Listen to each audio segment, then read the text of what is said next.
essai chariot Mitsubishi Grendia, série Grendia. Donc c'est un 2 tonnes 5 diesel. Alors l'aspect général du chariot, avec à l'arrière les feux LED recul, stop. On a le phare bleu qui atteste de la présence d'un chariot. Le piéton va pouvoir le détecter à une dizaine de mètres, aussi bien à l'arrière ici qu'à l'avant, on va le voir tout à l'heure. Donc l'aspect général du chariot. Voilà les feux LED devant et le phare bleu en plein milieu là-bas, qui va attester aussi de l'arrivée du chariot aussi bien en marche avant qu'en marche arrière. Donc on a un mât triplex, hauteur d'élévation 4700, triplex avec vérin de levée libre central, mais vous verrez lors de l'utilisation qu'on a une très très bonne visibilité, malgré la présence du vérin de levée libre. On a un translateur intégré, vérin d'inclinaison, feu de travail, enfin feu orange. Alors ici on arrive sur l'habitacle, donc volant, tout ce qui est éclairage, le distributeur équipé de 4 mini leviers type fingertip. Là on a le réglage de la coudoir en fonction de l'avant-bras du cariste, hein. Il pourra se mettre à l'aise. De même ici, hein.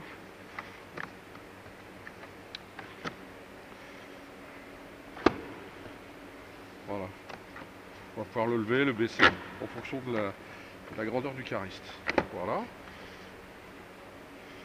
Donc ici contrepoids. Donc en termes de visibilité, pas de souci, on n'a pas de bouteille de gaz. Vous avez ici à l'arrière, pour faire les marches arrière, une poignée équipée du petit bouton qui est donc l'avertisseur sonore. Ça évite de lâcher le volant et de tâtonner et de chercher après l'avertisseur sonore qui est souvent positionné ou au milieu du volant ou sur le côté, au niveau du distributeur. Alors la plaque de charge. La plaque de charge, donc ici, 4700 d'élévation. Et pour un CDG à 500, on a 2200 kg de capacité résiduelle. Et pour une palette d'1,20 m, donc une palette Europe prise dans la longueur, on a 2050 kg de capacité résiduelle à hauteur maximum, à savoir 4700 mm. On va accéder au poste de conduite. Alors la coudoir ici va permettre et la poignée va permettre d'y accéder facilement. La hauteur de la marche est correcte.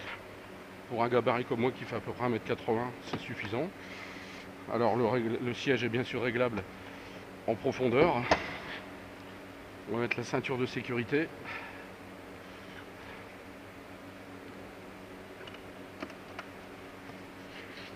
Alors le volant, on tourne la clé, display avec le témoin de carburant, les heures d'utilisation, on aura aussi la vitesse de pointe.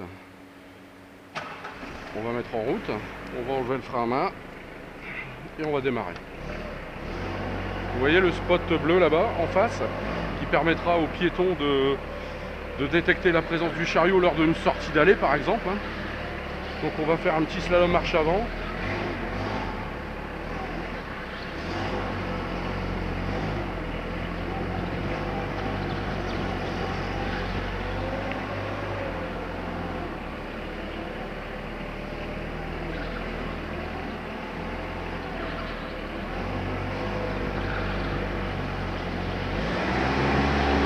Vitesse de pointe.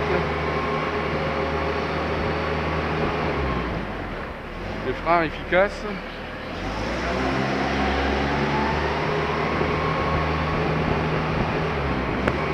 On a 18 km/h. Voilà, frein efficace. On va aller chercher une palette d'embrayonnage. On va voir la visibilité de ce fait-là. On se positionne. On lève les fourches. Horizontalité des fourches avant de rentrer sous la charge. Voilà, vous voyez. Voilà, la visibilité est correcte, hein, malgré la présence du vérin de levée libre. Voilà, on décolle la charge, on recule en restant bien horizontal pour éviter d'accrocher. On incline seulement après ou quand la palette est au sol. On va la positionner.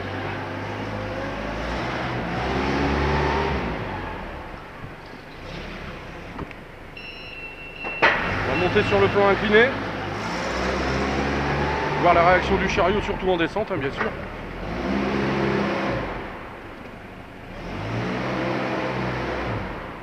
Voilà, on va le laisser descendre. Donc là, je lâche tout. Vous voyez, il descend tout doucement. Par contre, si j'enclenche la marche arrière, forcément, comme c'est un convertisseur de couple, voilà, il descend en roue libre. Donc là, on a la pédale qu'on appelle, nous, pédale d'approche, la pédale inching, qui permet de stabiliser le chariot lors de prise de charge. Tout simplement parce que, contrairement à un hydrostatique, il faut freiner au pied et il faut aussi accélérer pour lever les fourches. Donc pour stabiliser le chariot pendant ces opérations-là, voilà, je vais donc utiliser cette pédale inching.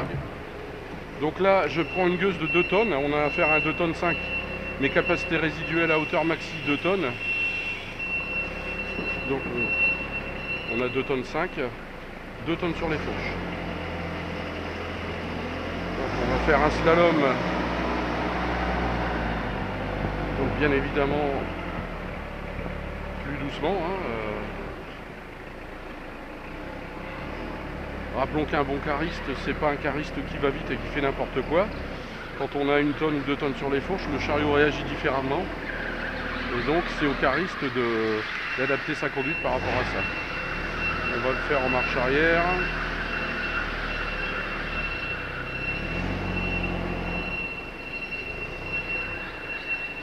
Direction très souple, avec ou sans charge.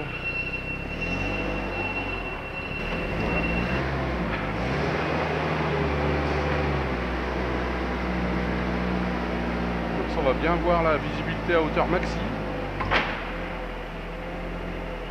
Voilà, regardez, j'ai pas de souci de visibilité. Voilà.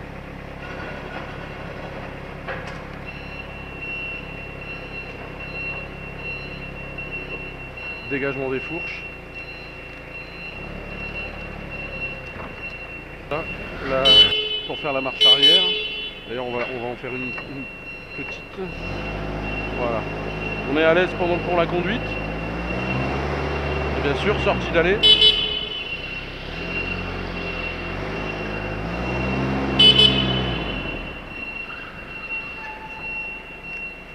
Point mort.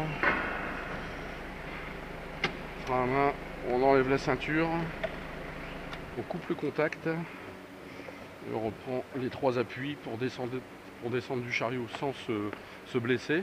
Alors, accessibilité pièce moteur, il vous suffit d'abaisser cette poignée, vous voyez, le chariot, il n'y a pas besoin de le forcer, il monte tout seul. Et ici, vous avez une petite poignée, voilà, qui permet de lever le capot. Voilà, et vous avez donc toute la partie moteur de ce chariot diesel.